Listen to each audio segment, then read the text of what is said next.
The moment they called Nadia Holloway's name, I was already on my feet. I had been sitting in the third row of the Westbrook University auditorium for 2 hours on a folding chair that had left a permanent crease in the back of my thighs, and none of it mattered. Not the drive from Dayton, not the fact that I had skipped my Saturday shift at the distribution warehouse to be there, not the dress I had bought secondhand 3 weeks earlier specifically for this day. When Nadia walked across that stage in her black gown and gold honor cord, I clapped so hard my palms stung. I had tears on my face before I even realized I was crying. For years. 4 years of tuition payments, grocery runs, phone calls at midnight when she was overwhelmed, textbooks I ordered used and mailed to her dorm. 4 years of choosing her future over mine. Every single time a choice had to be made. And now she was crossing a stage in Columbus, Ohio, holding a business administration degree I had essentially bought with the last years of my youth. The interviewer from the university's media team stepped forward with a microphone. "Nadia, who do you credit for getting you here today?" Nadia smiled beautifully. "Honestly, I did it on my own." The crowd cheered. I stopped clapping. She looked directly at me and looked away. The applause washed over me like something I was standing outside of rather than inside. Around me, families hugged and photographed and cried happy tears. I sat back down in my folding chair and placed my hands flat on my knees. I was trying to feel something manageable.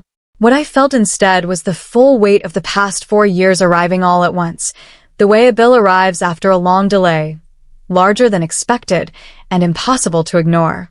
Our parents, Marcus and Delia Holloway, had died 18 months apart. Dad from a heart attack when Nadia was 17 and I was 22. Mom from the grief that followed, which wore the medical label of pneumonia, but which everyone in our family understood to be something deeper. I had been 24 when we became only each other. I sold my car first, a 2014 Honda Civic I had spent 3 years paying off. Then my savings account, which held $11,000 I had built working customer service jobs since I was 18. Then I picked up a second job at a warehouse, working weekends and some weeknights, budgeting everything down to the dollar so Nadia's tuition never lapsed, so her meal plan never ran out, so she never had to feel the specific humiliation of being unable to finish what she had started. I had done all of it without being asked. I had done it because she was my sister. The question now sitting in my chest, heavy and cold, was a simple one. How did I become nothing? After the ceremony ended, the crowd spilled out into the sunlit courtyard between the auditorium and the main academic building. Families clustered around graduates, taking photos in front of the university seal and the hedge walls that someone had shaped into perfect rectangles. I found Nadia near the fountain, surrounded by 4 or 5 people I didn't recognize.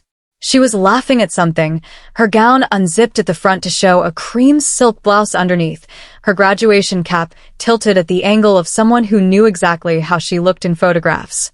I walked toward her. When she saw me coming, something shifted in her expression, not warmth, not even acknowledgement. More like a calculation happening very quickly behind her eyes. I reached her and opened my arms. She let me hug her, but her body was stiff, her arms barely rising to touch my back. It was the hug of someone tolerating rather than receiving. When I stepped back, she turned immediately to the group around her.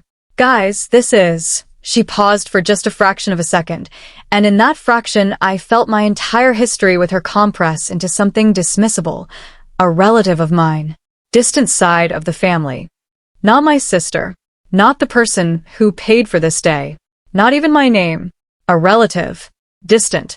Something felt very wrong, and for the first time I let myself fully understand that it had probably been wrong for longer than today. The people around Nadia were the kind of people I had seen in magazines but rarely in person. One woman had the posture of someone who had attended cotillion as a child and never forgotten it. A man in a linen blazer had the easy confidence of someone who had never once worried about a utility bill. They smiled at me the way people smiled at background furniture, briefly, without particular interest. I smiled back with the specific dignity of someone who had decided not to let this room see anything it didn't deserve to see. Then one of the women leaned toward the man in the blazer and said something in a voice that was low but not low enough. "Isn't she the one who used to sell things at the flea market?" I had done exactly that for 2 summers, selling household items and clothing to cover the gap between Nadia's financial aid and her actual tuition costs. I had not been ashamed of it then. I was not ashamed of it now. But I felt the comment land in the specific way that comments land when they are designed to demean rather than describe. I waited for Nadia to say something. To clarify. To defend. She laughed. It was a small laugh, barely a sound. More of an exhale with amusement attached. She did not look at me when she did it. She did not say anything to correct the woman. That laugh was quieter than applause and louder than anything else I had heard all day. Her boyfriend arrived 20 minutes later. His name was Preston Caldwell, and I knew about him the way I knew about most things in Nadia's college life, through the selective, curated updates she chose to share, which meant I knew the flattering version. Preston was 26, from a family that had been in Ohio real estate for 3 generations, and according to Nadia, he was completely serious about their future together. He was tall, well-dressed, and had the unhurried manner of someone who had grown up being told that time moved at his pace. He walked toward Nadia with a bouquet of white peonies and kissed her cheek. Then he turned and looked at me with polite confusion, the way people looked at someone they expected to be introduced to, and weren't. Nadia stepped slightly between us, a movement so small it might have been accidental. It was not accidental. This is someone who helps out sometimes, she said. Not my name. Not my relationship to her. Not 4 years of every spare dollar I had. Someone who helps out sometimes. Like a neighbor who occasionally watered her plants. I looked at Preston. He gave me a polite nod and turned back to Nadia. I stood there for 1 moment longer than necessary, long enough to feel the full shape of what she had just said, and then I stepped back. I had raised this girl. She had just introduced me as helpful furniture. I drove back to my motel, a budget place 3 blocks from campus that I had booked 4 weeks in advance because I had planned to stay for the post-graduation dinner Nadia had said the university organized for graduates and their families. I had bought a card. I had written 2 pages inside it, the careful, honest kind of writing that took 3 drafts and a lot of sitting quietly before it came out right. I had not given her the card yet. I sat on the edge of the motel bed with my shoes still on and stared at the beige wall across from me. My phone was on the nightstand. Around 9 in the evening, it buzzed. Not a call, a notification from a social media app. Nadia had posted a photo from the graduation. She and Preston, her graduation cap on her head, his arm around her shoulders. Caption: made it to the top entirely on my own terms. Hard work pays off. Grateful for no one but God and my own 2 hands. 47 likes in 12 minutes. I put the phone face down. Then, sometime around 10 o'clock, I heard her voice through the thin motel wall. She was on the phone in the adjacent room. I had known she was staying there too, and her voice carried the particular sharpness of someone speaking with confidence in a space they thought was private. I had to distance myself from her, she said. She's embarrassing to my image now. Preston's family has expectations. I sat completely still. Image. After everything I had given her, I had become a liability to her image. I didn't sleep well. The kind of not sleeping where you lie still and your mind runs circuits you can't shut off. By morning I had made a decision, which was simply that I would not do anything immediately. Not out of weakness. Out of a specific discipline of someone who had learned, through years of managing a tight budget and a dependent sister, that the worst decisions were the ones made in the first wave of feeling. I packed my bag, checked out of the motel, and was heading toward the parking lot when a man I didn't recognize stepped into my path. He was in his 50s, wearing a plain shirt and holding a manila envelope with the particular grip of someone who had been waiting to hand it to the right person. "Excuse me," he said. "Are you Vivian Holloway?" I said yes. He handed me the envelope without ceremony, gave me a look that carried something I couldn't immediately name, apology, maybe, or the discomfort of a person delivering news they hadn't made, and walked away. I stood in the parking lot with the envelope in my hands. The return address in the corner belonged to a loan servicing company I had never heard of. I opened the flap. Inside was a printed loan agreement, dated 14 months earlier, for a personal loan of $38,000. The borrower's name was Nadia Holloway. The guarantor, The person legally responsible if the borrower defaulted was listed as Vivian Holloway. My name, my address, my social security number. I had never signed this document in my life. I sat in my car in the parking lot for a long time. The engine was off. The envelope was open on my passenger seat. I read the document 3 times, slowly, the way you read something when you are hoping that a second or third pass will change what it says. It did not change. The loan agreement was 14 months old. The amount was $38,000, drawn from a private lending company called Meridian Capital Solutions. The terms were aggressive, a high interest rate, a short repayment window, and a guarantor clause that made the guarantor fully liable in the event of default. My name, address, and social security number were in the guarantor field, filled in with the careful precision of someone who had copied them from a document they had access to. Nadia had access to my personal information. She had needed it for her financial aid applications, for the joint account we had briefly shared when I was managing her tuition payments. I had given it to her freely, in the context of trust. Someone had taken that information and placed it on a legal document that could destroy my financial future without my knowledge or consent. I looked up at the hotel entrance across the parking lot. I thought about Nadia asleep somewhere above me, probably next to Preston, probably feeling like the future was entirely open and entirely hers. I put the document back in the envelope. I started my car. And for the first time since our parents died, I stopped protecting her. I drove the 3 hours back to Dayton without stopping. I called Nadia from the road, hands-free, voice steady. She answered on the 4th ring with the bright, unconcerned tone of someone who had not yet been told that anything had changed. I told her I needed to speak with her privately. She said she was with Preston's family. I said it would need to be today.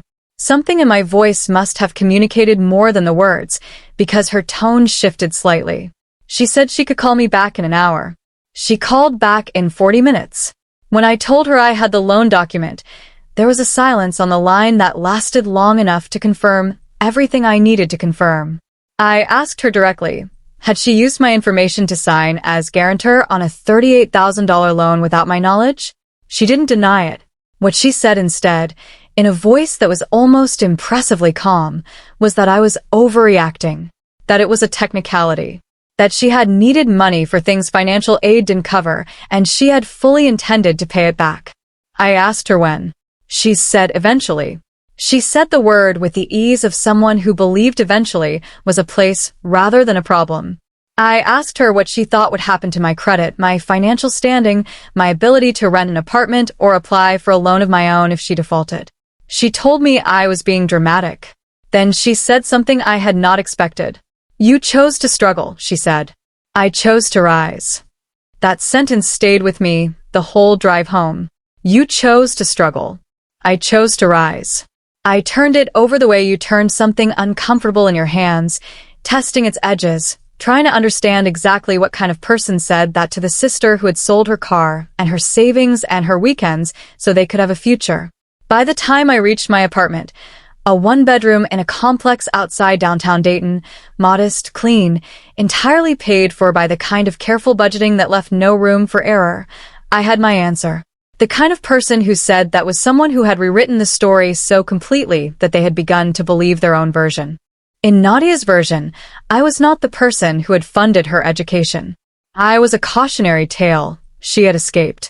In her version, struggle was a choice I had made about myself, and her rise had nothing to do with the foundation I had quietly and completely built beneath her. I understood something then that I had been resisting understanding for the past 24 hours. This was not a misunderstanding. This was not stress or thoughtlessness or a bad day at her graduation, making her say things she didn't mean. This was who she had become. And the loan document sitting in the envelope on my kitchen table was not just a betrayal. It was a consequence I had not asked for, attached to my name without my consent, that could follow me for years. Something inside me changed in that moment, not into anger, exactly, into decision. I left her graduation party, without a scene. I had not made a scene at the ceremony, had not confronted her in front of Preston's family, had not called her from the parking lot with tears in my voice. I had driven home quietly and sat with everything I now knew. That stillness was not passivity. It was the specific quiet of someone who had spent years managing difficult situations without falling apart, and who was now applying that same discipline to a problem that was personal and legal at the same time. I had one advantage that Nadia had not accounted for, because she had never really seen me clearly enough to account for anything about me accurately. I was organized. I had always been organized. Every payment I had ever made for her education, tuition, housing deposits, textbook orders, meal plan top-ups, had been made from a traceable account, with a digital record. I had kept every receipt, every transfer confirmation, every email acknowledgement. I had kept them the way I kept everything important, in a folder on my laptop, backed up to a cloud drive sorted by date and category. I had not kept them as evidence. I had kept them because I was the kind of person who kept things. Now I opened that folder, sat at my kitchen table with a cup of coffee, and began reading from the beginning. For years of my life, laid out in rows of dates and dollar amounts. The total, when I added it carefully, was just over $41,000. I sat with that number for a long time. Then I called Marcus Webb. Marcus Webb was not a close friend. He was the kind of person you had in your life through the specific geometry of circumstance. We had met at a community college financial literacy workshop 6 years earlier, stayed loosely in touch, and I knew him well enough to know that he had since finished law school and was now working at a civil practice firm in Columbus. I texted him first, briefly, and he called me back within the hour. I told him what I had. The payment records. The loan document with my forged information. The timeline that placed the loan 14 months earlier, during a period when Nadia had still been in regular contact with me about her finances. Marcus listened without interrupting, which was how I knew he was taking it seriously. When I finished, he asked me to scan and email him everything I had described. I did it that evening. He called me the next morning, and his voice had the specific quality that voices had when someone had looked at something and found it worse than expected. "How organized are these records?" he asked. I told him they were complete, dated, and cross-referenced. A pause. "Vivian," he said carefully, "the loan document alone is potentially criminal. Identity fraud for financial purposes carries real consequences in this state. And the payment records you have, those establish a clear financial contribution to her education that she publicly denied." He paused again. "This isn't just betrayal. This is potentially criminal conduct on at least 2 separate fronts." Marcus spent 2 days going through everything I had sent him. On the 3rd day, he called me back with the full picture. The loan document was the most serious issue. Someone had used my personal identifying information, full legal name, social security number, home address, and a copied signature that Marcus said was a reasonable but imperfect forgery, to list me as a financial guarantor on a private loan without my knowledge or consent. In Ohio, this constituted identity fraud and potentially loan fraud, both of which were prosecutable offenses. The civil exposure was also significant. As a listed guarantor, I was legally liable for $38,000 if Nadia defaulted, which Marcus pointed out was not an unlikely outcome given what else he had found. He had done some preliminary research into the loan company and into Nadia's known financial activity. What he found was not reassuring. The loan from Meridian Capital Solutions was not the only debt attached to her name. There appeared to be at least 2 other credit lines, a personal credit card with a large balance and a second smaller loan from a different private lender. The total debt picture, based on what was publicly traceable, suggested that Nadia Holloway was not the self-sufficient success story she had presented to Preston's family and to the audience at her graduation. She was significantly in debt, living at a level her actual income could not sustain, and had apparently been doing so for over a year. The self-made image was not just a lie told at a graduation ceremony. It was an entire constructed fiction. Marcus spent the next week building a complete picture of Nadia's financial situation using every legal means available to him. What emerged was a portrait that would have been almost impressive in its ambition if it hadn't been built entirely on debt and deception. The $38,000 loan from Meridian Capital was the largest single obligation and the one with my forged name attached. But there was also a credit card account with a balance just under $12,000, opened in the first year of college and maxed out by graduation. There was a second personal loan of $9,000 from an online lender taken out 8 months before graduation. There were several smaller debts, a furniture financing agreement, an unpaid balance with a clothing subscription service, a gym membership in default. The total, when Marcus laid it out in a clean document, came to just over $63,000.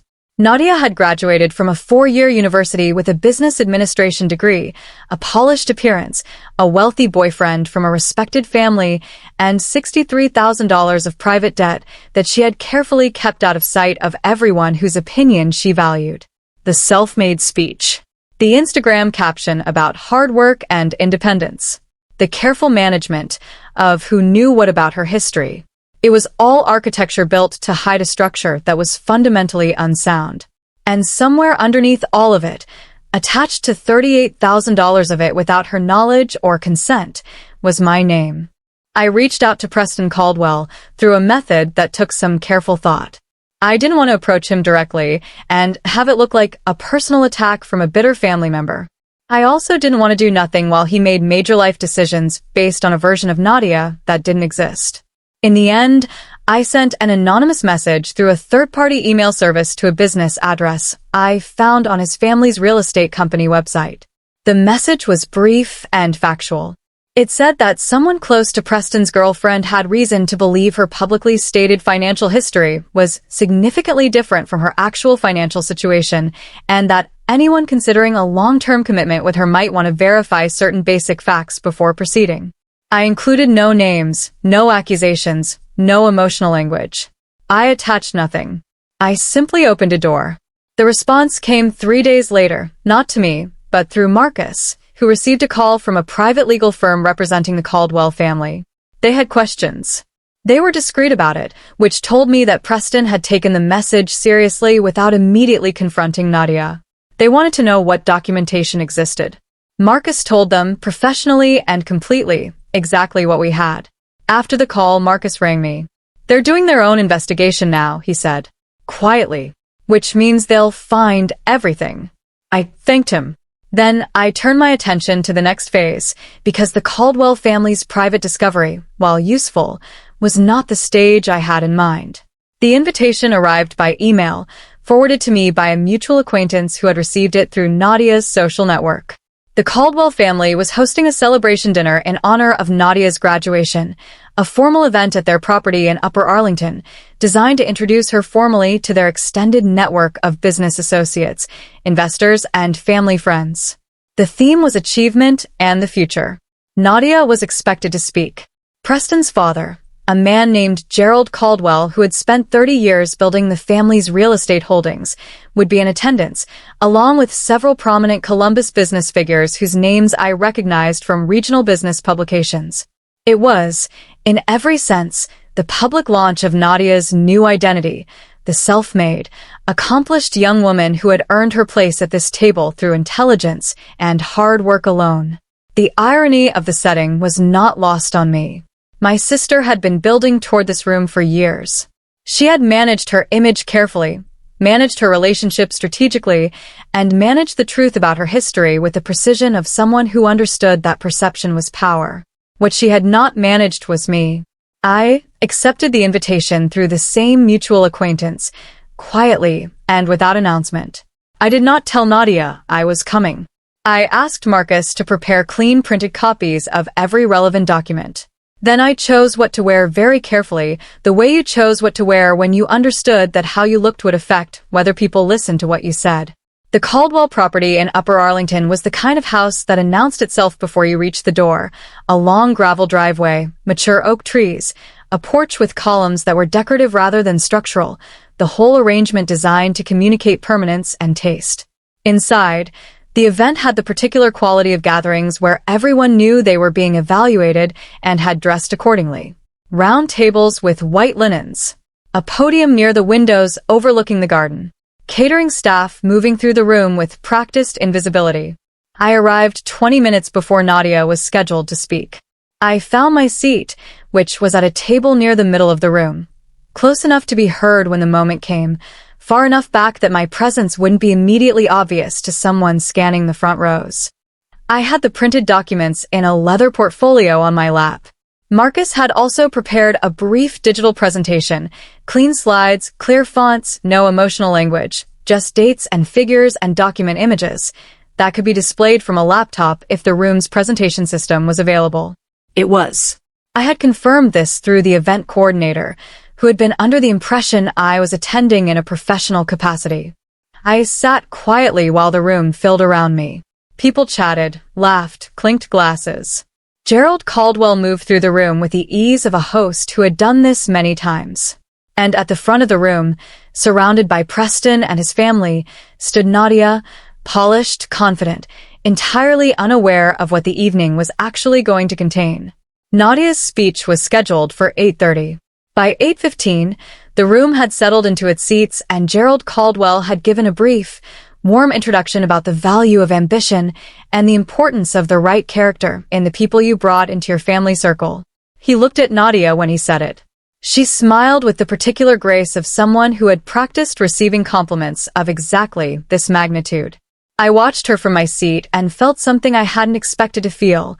Not hatred, not even anger in the hot sense, but a cold and very clear recognition. This was the room she had been building toward. Every careful distance she had put between herself and the truth of where she came from, every person she had reclassified or dismissed or erased, had been in service of this exact moment. The self-made woman at the Caldwell table. The girl from nowhere who had become someone. Except she hadn't come from nowhere. She had come from a 2-bedroom house in Dayton where our parents had died young and our older sister had sold her car and worked 2 jobs and gone without so that she could become this. And I was sitting 12 feet away, with the receipts to prove it. My hands were completely still on the portfolio in my lap. My breathing was even. I had been managing difficult situations calmly for a long time. This was simply another one, the last one, I hoped, where that skill would be required of me. Nadia had been speaking for about 4 minutes when Gerald Caldwell's event coordinator, a capable woman named Diane who had been running the evening's logistics, stepped to the edge of the room and caught the attention of the host. There was a brief exchange. Gerald nodded. He stepped to the podium during the natural pause after Nadia acknowledged a compliment from the audience. "Before we continue," he said pleasantly, "I understand we have a guest who has something to add to the evening's conversation." He looked toward my table. "Please go ahead." I stood. The room turned toward me with the collective attention of people who had been watching a performance and were now watching something unscripted. Nadia saw me and went completely still. The expression on her face moved through several things in rapid succession: confusion, recognition, the specific calculation I had seen at the graduation when she decided how to introduce me, and then something underneath all of it that might have been the first genuine fear I had ever seen from her. I straightened the portfolio under my arm. I looked at the room, not at Nadia. I spoke at the volume and pace of someone who needed to be heard clearly and wanted to be. "My name is Vivian Holloway," I said. "Nadia is my sister. And I'm the person who paid for the education she just told you she earned entirely on her own." The room went quiet with the specific quality of quiet that happened when something unexpected arrived and nobody yet knew how to categorize it. I did not pause to let the silence become awkward. I kept my voice level and moved forward. I explained, briefly and in plain terms, what the past 4 years had looked like from where I was standing. I described selling the car. I described the 2 jobs. I described the $41,000 in tuition payments, housing deposits, and academic supplies that I had transferred to or on behalf of Nadia Holloway between the fall semester of her freshman year and the spring semester of her senior year. I did not editorialize. I did not use words like betrayal or ungrateful. I simply stated what had happened, in the same tone you use to describe a weather pattern or a financial report. Then I opened the portfolio. I had printed 12 pages, a summary document, and selected supporting records. I placed them on the table nearest to me and nodded to the event coordinator, who had been briefed and who now connected my laptop to the room's display system. The first slide appeared on the screen behind the podium. It was a simple table: semester, payment type, amount, date, account confirmation number. $41,000, organized by semester, going back 4 years. The audience began reading. At the front of the room, Nadia's smile had not returned. Gerald Caldwell had his reading glasses on.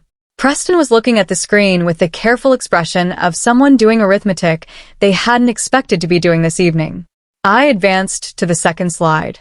This one showed selected bank transfer confirmations, the actual transaction records, with dates and amounts and Nadia's student account number as the recipient.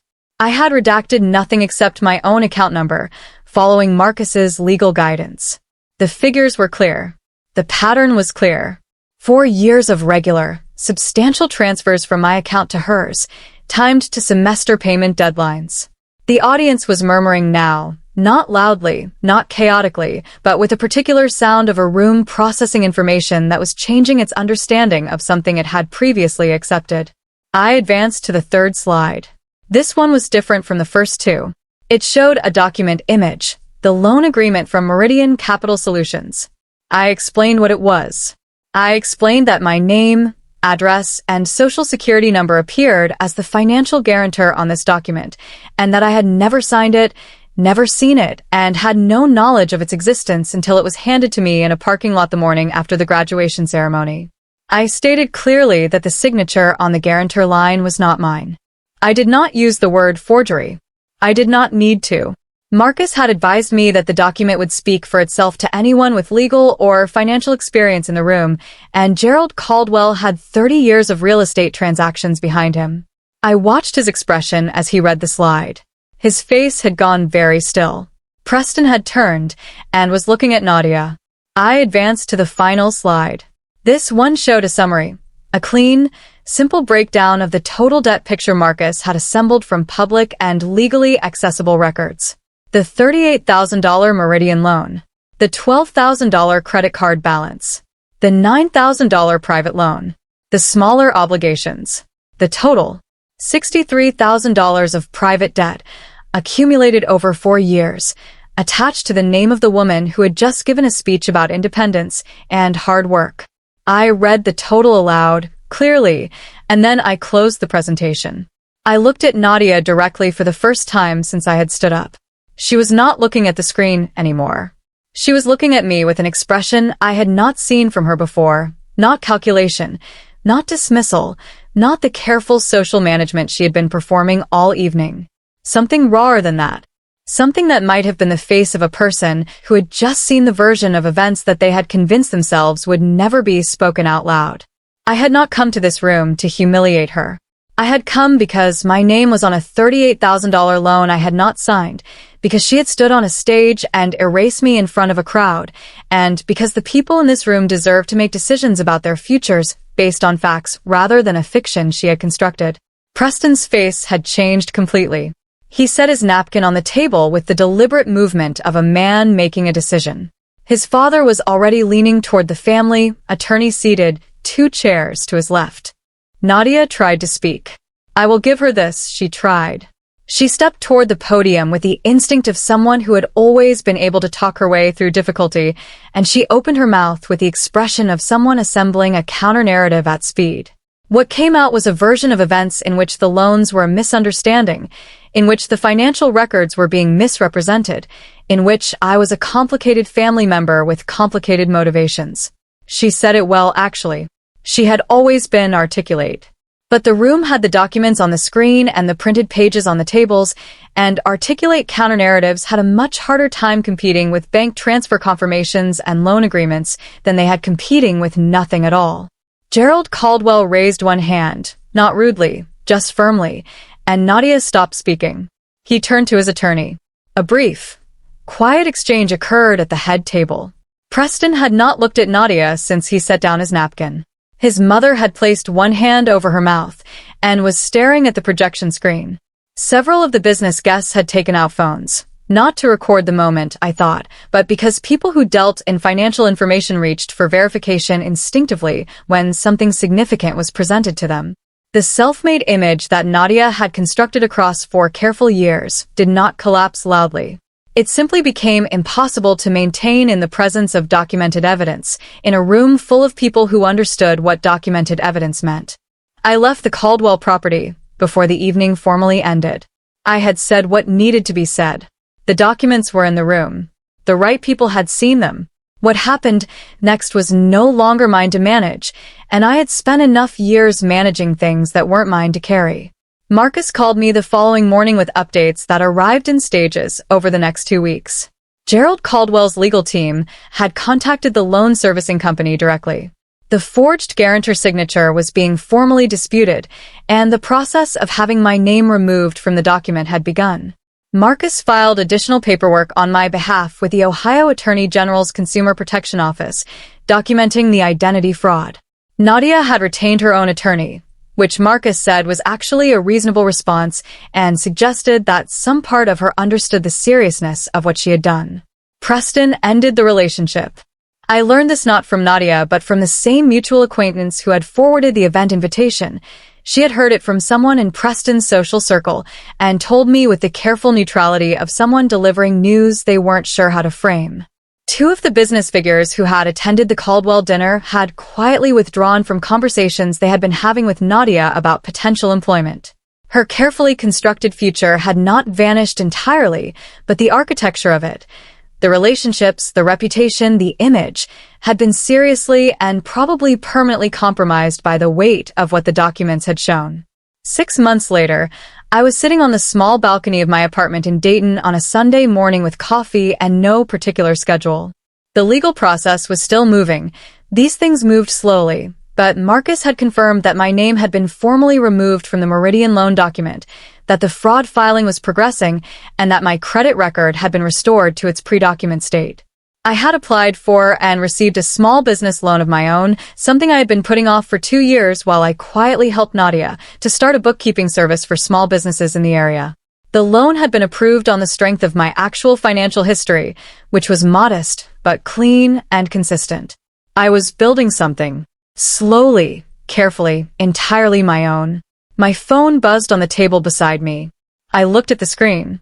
It was a message from Nadia. The first one since the Caldwell dinner. It was long. I could see that from the preview, and it began with the word sorry. I read the first 2 sentences. Then I set the phone face down on the table. Not with anger. Not even with particular sadness.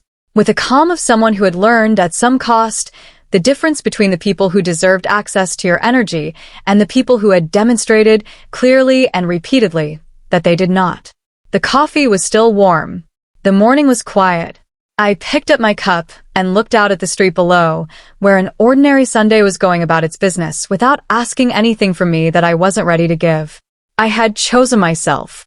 Finally, completely, and without apology.